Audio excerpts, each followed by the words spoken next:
Well, thank you. Thanks very much. Wow, thank you. Thank you for your warm welcome. What a crowd, what a turnout tonight.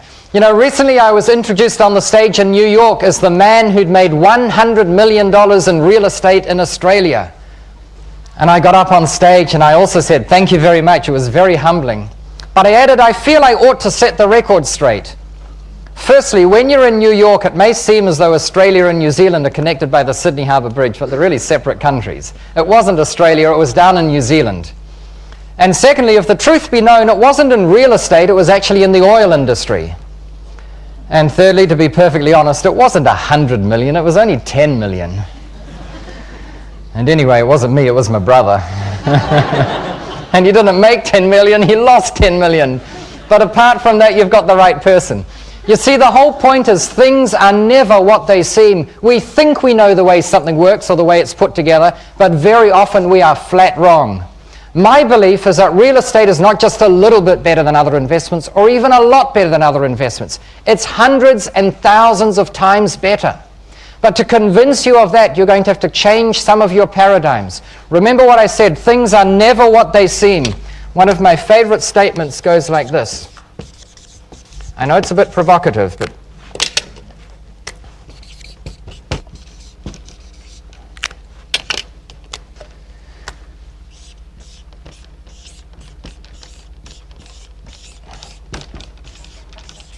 and there it is. Woman without her man is helpless. And I put that up there for a specific reason. The point is that things are never what they seem. If I ask you, what do McDonald's do? You all know that they make hamburgers, right? And it's true, they do make hamburgers. But making hamburgers is incidental to McDonald's operations. What McDonald's do is very clever. They go around the world and always buy up pieces of land on the left-hand side of the road leaving town for those countries that drive on the left, and on the right-hand side of the road leaving town for those countries that drive on the right. The reason why they do that is when you're driving home from work after a hard day at the office and you suddenly remember you haven't bought any groceries, what on earth are you going to do for dinner? You can see the McDonald's sign and say, oh, I'll just pull off the road and buy takeaways rather than having to cross the peak hour traffic. So they buy pieces of land on that side of the road, they pull down whatever's there, they put up a fancy glass structure, slap the big yellow M on it, and then they do three very clever things. Firstly, it's true that they sign up their franchisees for a high upfront fee. That's smart on McDonald's part. And secondly, it's true they have a contract such that every hamburger sold results in a commission coming back to McDonald's. Also very smart. But thirdly, and most importantly, McDonald's signs its tenants up on long-term leases. McDonald's owns just about every property that they operate out of. McDonald's is the world's biggest and swishest real estate company. You've all had a chance to read this. Could I have a show of hands, please? How many of you agree with the statement? And you're brave enough to admit it. All right, well, you came without your spouse, and you arrived on your own. All right, thank you. How many of you disagree with it? Oh, folks, we've got a turnout that is hopeless. We've got to backtrack here for a moment. What is the opposite of love? Hate, you all say. The opposite of love is not hate. The opposite of love is indifference. It's where you're indifferent about something. The worst thing you can ever be called is a nice person, because the word nice is an acronym for nothing inside me cares enough about you to have an opinion. You're nice. I'm telling you, if you want to be successful as a real estate investor or as anything else, you can't be indifferent. You've got to have an opinion. If you don't have an opinion, how will you make a decision? If you don't have an opinion as to whether it's a good deal, you'll never buy it. You're allowed to have an opinion. Doesn't matter if your opinion clashes with that of the person sitting next to you. Have an opinion. Be willing to make mistakes. The people who never make mistakes never learn. Those who make mistakes often learn very fast. So having said all of that, could I please have a show of hands? How many agree with the statement, woman without a man is helpless? Thank you, that's quite a good turnout. And now, how many disagree with it? All right, thank you, that's most of you. Well, that's very interesting to see. What I want to do now is take this pen again and just put a couple of marks on this paper. I'm going to put a comma down here. Oh, no, I'm going to put a colon here, actually. And how about a comma here?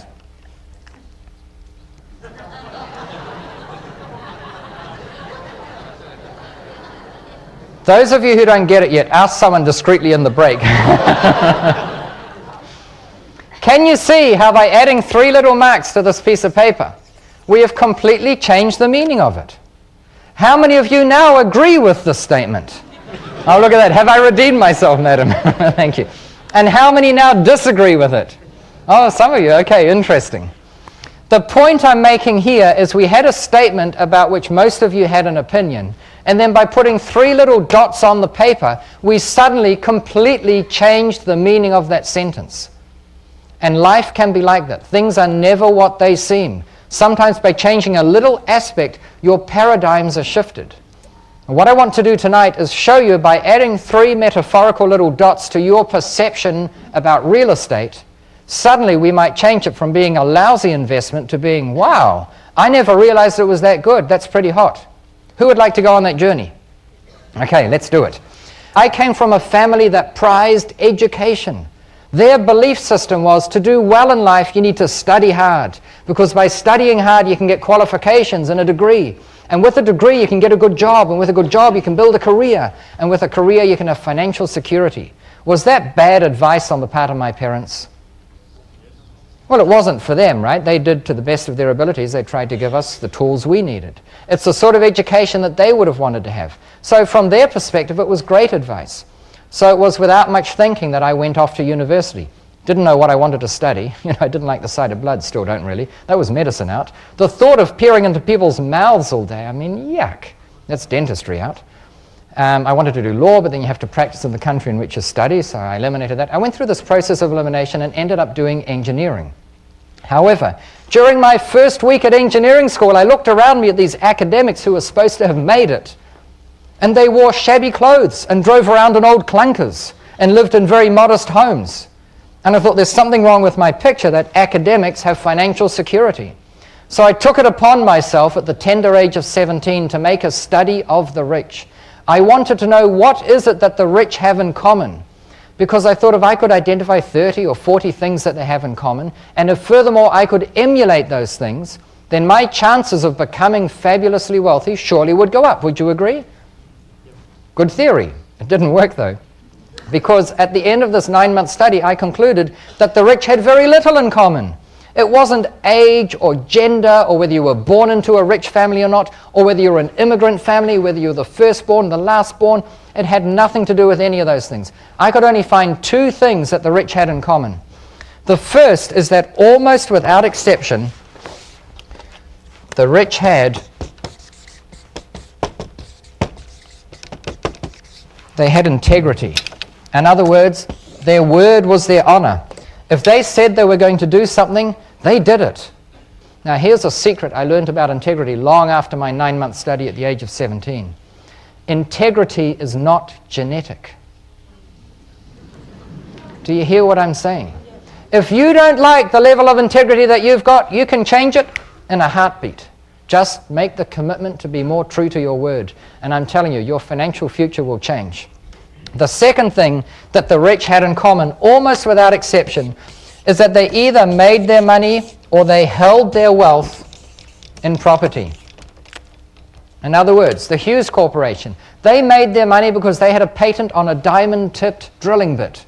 That's how they made their billions of dollars. But they didn't just hold it in stocks of diamond-tipped drilling bits. They bought real estate with it. So the rich either made their money or held their wealth in real estate. That's why I decided at 17, that's what I want to get into. Now, it wasn't easy as a 17-year-old kid going to a bank and asking for a mortgage. If you think I look young now, you should have seen me then. They thought I was 12. The first bank manager thought it was a prank. If you think that's tough, imagine what it was like for me as a 17-year-old kid asking a 17-year-old girl out on a date, and she too would think I was 12. Oh, you may well laugh. I got to date the 17-year-olds for years afterwards. Just kidding. But anyway, it was tough getting my first mortgage. But I succeeded. I got my first property. And then as time went on, I bought more and more properties. It took 4 years to get an honors bachelor's degree in electrical engineering, not the easiest course around. They came to me and said, it's only 1 more year for a master's. Why don't you do it? And I couldn't think of an answer. So I did it. And then I switched to PhD, and I ended up spending 8 years at university. They say there are 3 kinds of students: part-time, full-time, and eternal. I was the eternal variety. But at the end of those 8 years, I popped out with a little piece of paper that said PhD. Now think of my parents. Remember the ones with the philosophy that you have to study hard to do well. Do you think they were proud of their son? Oh, can you imagine? They were sitting by the telephone waiting for me to phone them to announce the acceptance of a job. And I had a couple of interviews. I remember going to one interview where they seemed impressed. They said, well, we want to take you on. We'll offer you a salary of $32,000. Now, before you scoff at that, back then, $32,000 was a handsome salary. And it would have been tempting. However, unfortunately for my prospective employer, I'd just completed a real estate deal that netted me $35,000. And I remember thinking to myself, why would anyone in their right mind work for 40 hours a week for 50 weeks of the year, turning up every morning at 8 or 9 o'clock saying, hi boss, here I am, what would you like me to do today, for $32,000 lousy, when in 1 week you can make 35 and take the rest of the year off? So I never accepted that job, and to this day I have never had a job. You see, we're stuck in this trap thinking that we need to do what's not successful for us because there's no alternative. And I want to show you that there is an alternative. I was cajoled into writing a book. This first book here came out, Making Money in Residential Real Estate, co-authored with an Australian. It came out 10 years ago this year, and it's significant because in this book we describe a 10-year plan where if you buy one property a year for 10 years, you can end up with an equity of $1 million. Of course, in Sydney, an equity of $1 million doesn't mean much, but anyway. So we came up with this book. It's just a very easy read, 76 pages. People have achieved this $1 million of equity long before their 10 years was up, simply by buying more than one property a year. I was cajoled into sharing more details about what I do and how I do it. And eventually I thought, well, this is all very good and well, but I better check my audiences to see whether anyone's taking the information on board and earning $1 million or $2 million for themselves. Fair enough? And to my absolute horror, the percentage of people just like yourselves who would actually apply the knowledge I was giving them and go out there and make $1 million was very small, about 5%. And I was devastated. I thought, gee, am I not speaking clearly enough? Am I speaking too fast or too slow? It bugged me. So I embarked on my second big study. The first one wasn't the PhD, remember, it was what makes the rich rich. And the second study was, why is it that when you give people money or give them ideas, they don't act on it? Well, this study took a lot longer. This was an 11-month study. It really bugged me. I was racking my brain. I was doing all my research. And I came up with the answer. And the answer is embedded in a program I run, which takes a long time, way longer than we've got time for tonight. However, I can do an exercise in 3 minutes flat, which gets the same information as it would if we spent 2 days doing this. So I want your permission to go through this exercise. Before I ask you whether you agree or not, I warn you though, it involves something that you all think you like, but deep down you may despise. It involves cold, hard cash. Having said that, who would like to go through the 3-minute exercise? All right, most of you, good. I always believe that carrying money around on one's person is a very good idea. I think you should always have a lot of money, US dollars if you travel around a bit, Australian dollars. Could you confirm that this is a real Australian dollar note? We're not talking monopoly money or anything like that. I'm going to do an exercise here. If you've seen this or heard of it, please sit back, relax, enjoy the show, get another level of learning out of it. I'm going to say something and I want you all to act on what I say. I have here a $100 note from the Reserve Bank of Australia. Who will give me $50 for it?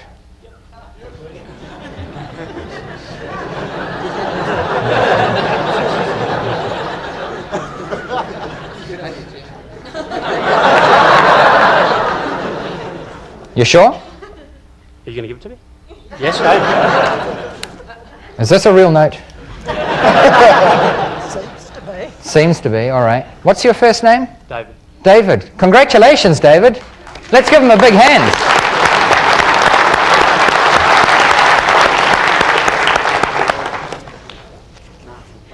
So, David gave me a $50 note, I gave him $100. Is it fair to say that David just made $50? Yep. Let's give him another round of applause. Well done.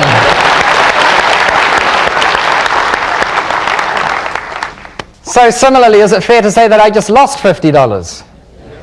You're all saying, what a fool. But do it again, I'll know to act different this time. Did I lose $50 though? There are over 800 people in this room. Could it be that I'm willing to invest $50 in a room of 800 people, it's just cents per person, so that you can learn in 3 minutes flat, remember, what otherwise would have taken me a whole weekend? Is my time worth more than $50 for a weekend? You better believe it. Who couldn't have done the deal because you didn't have $50 on your person? Raise your hands up high, please, and look around. You're not at the people, but at the number of hands up in the air.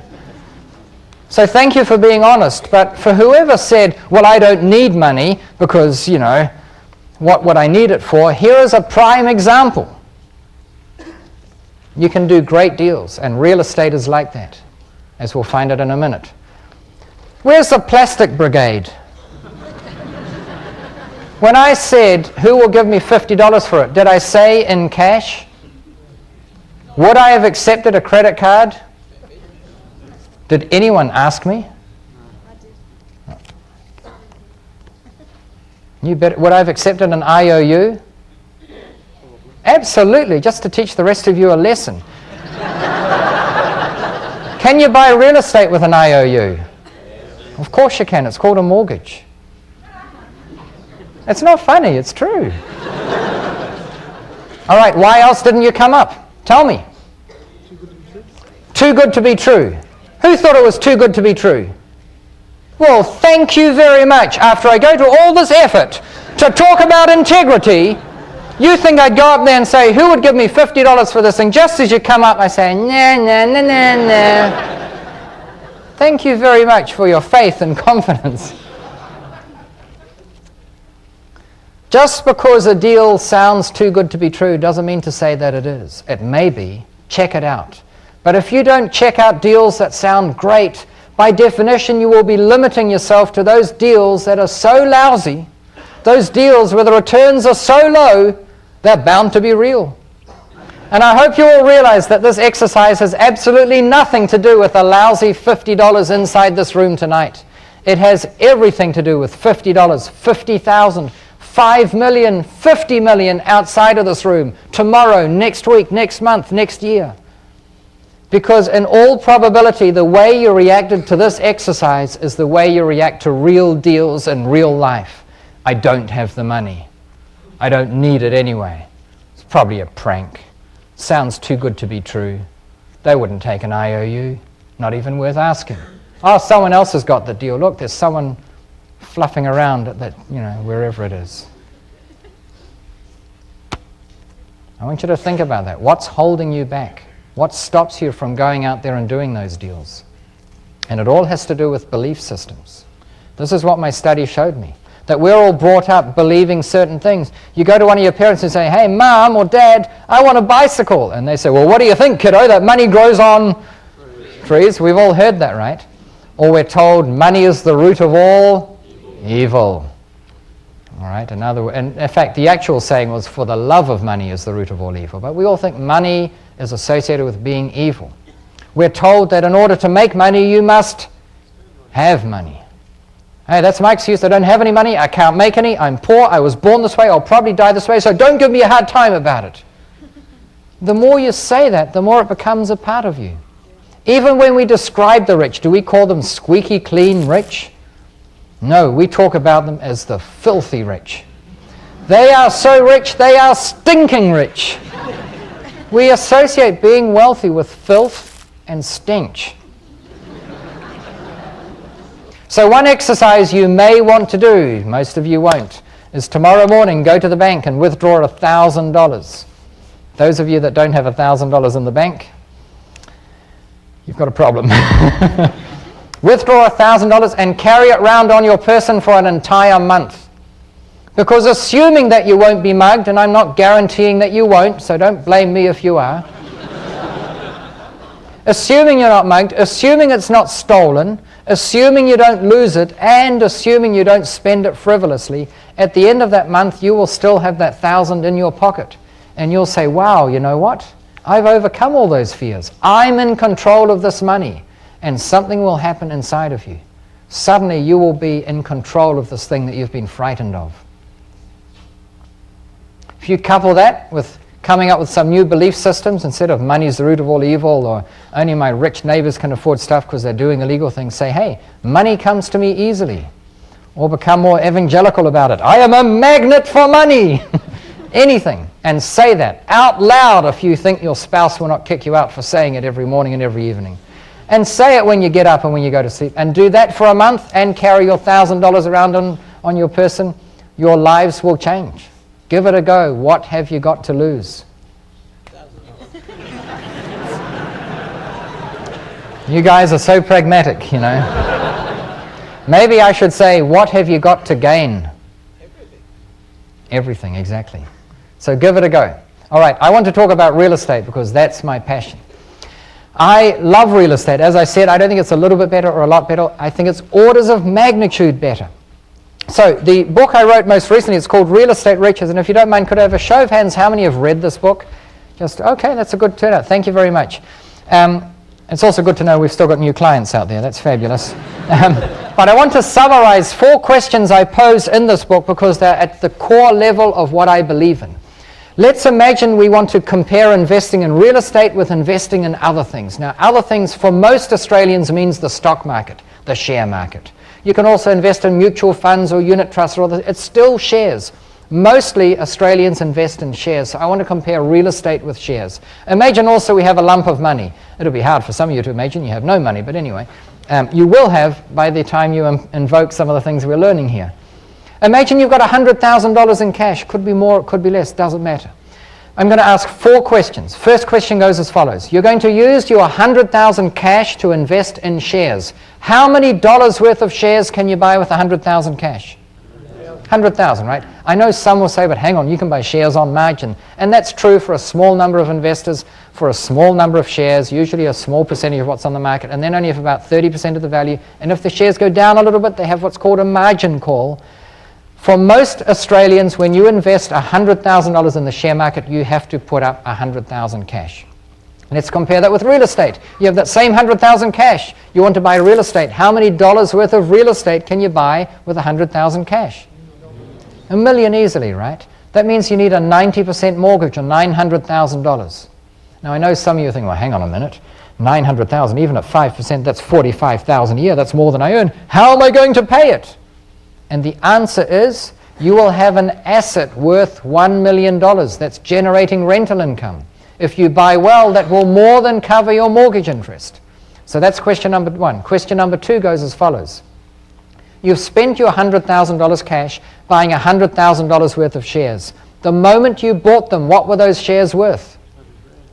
100 grand, right? Because by definition, there is only one price at which willing buyers and willing sellers are allowed to transact. The share market is very efficient. Whether you're buying in Tasmania or up in the Gulf of Carpentaria somewhere, or Darwin or Perth, you pay the same price.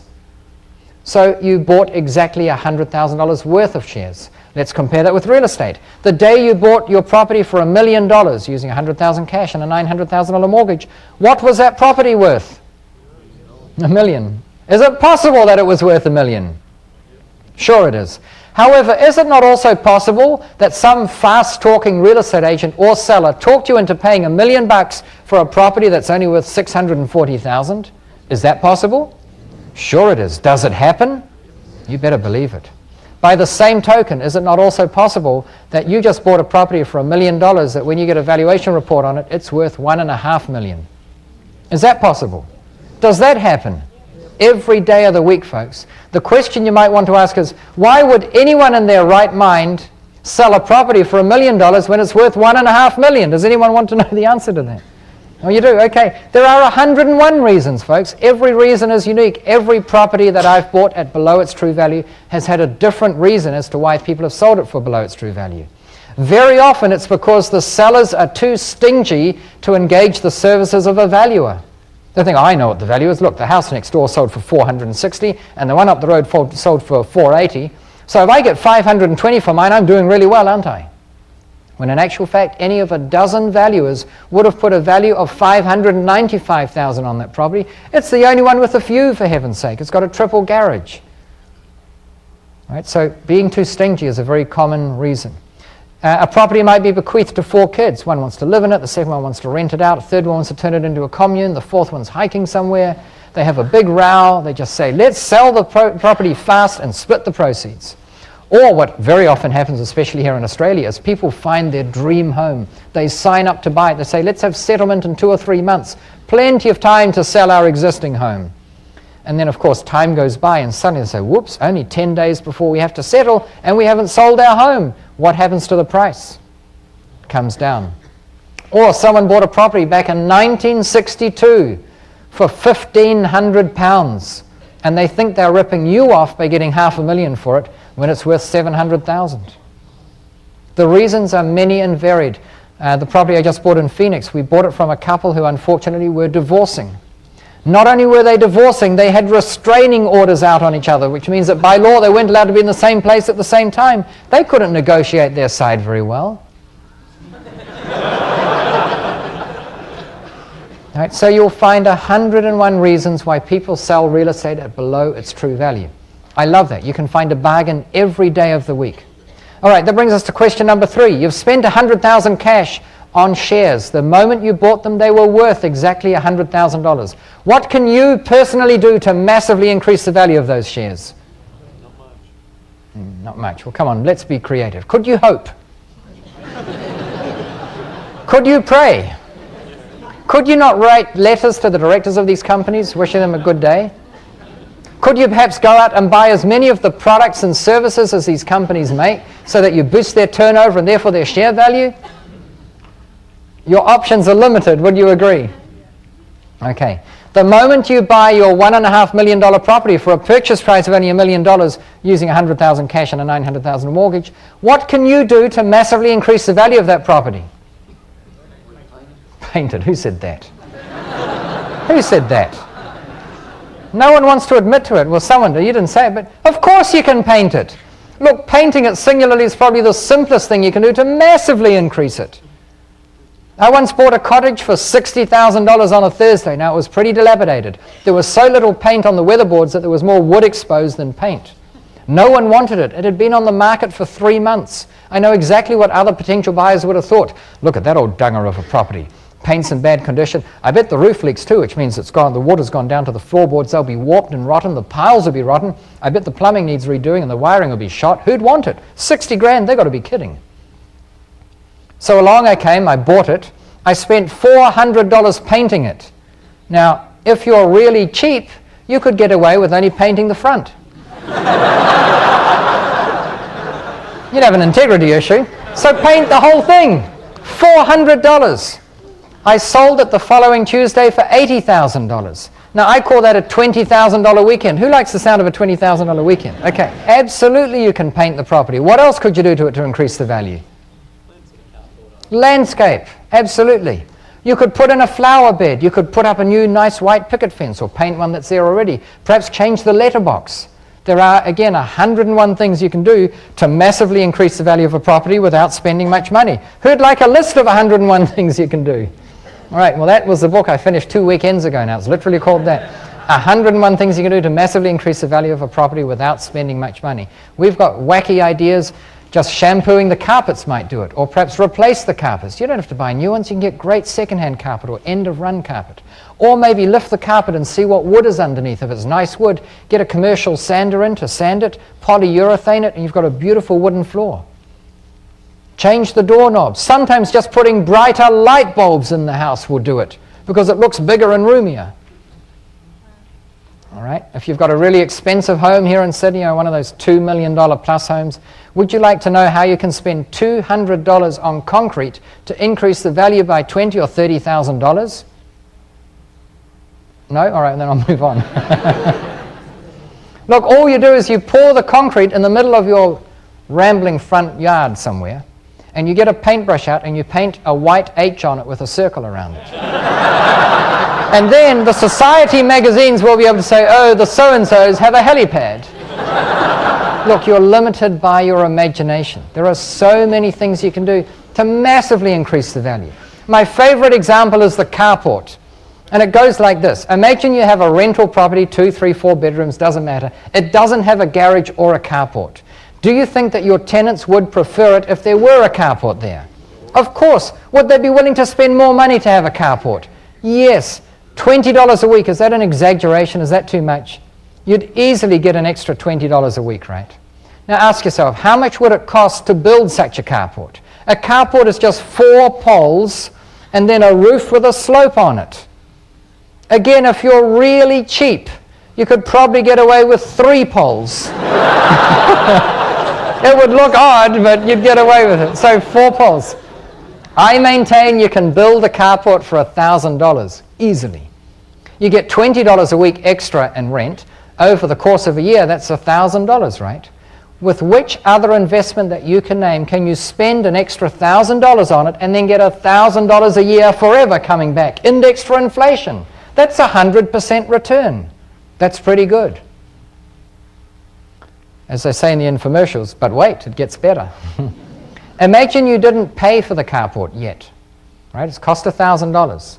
You bring the valuer back in and say, look, I'm getting $1,000 extra a year in rent. What's the value gone up by? He's likely to cap that rental out. We won't go into cap rates here, but he'll cap it out by around 10%. He'll say it's gone up by about $10,000. You go back to the bank and borrow a modest 70% of that, you'll get $7,000 from the bank. Right, now you have to pay mortgage interest on it, which even at a generous 10% would just be $700 a year. You're collecting $1,000,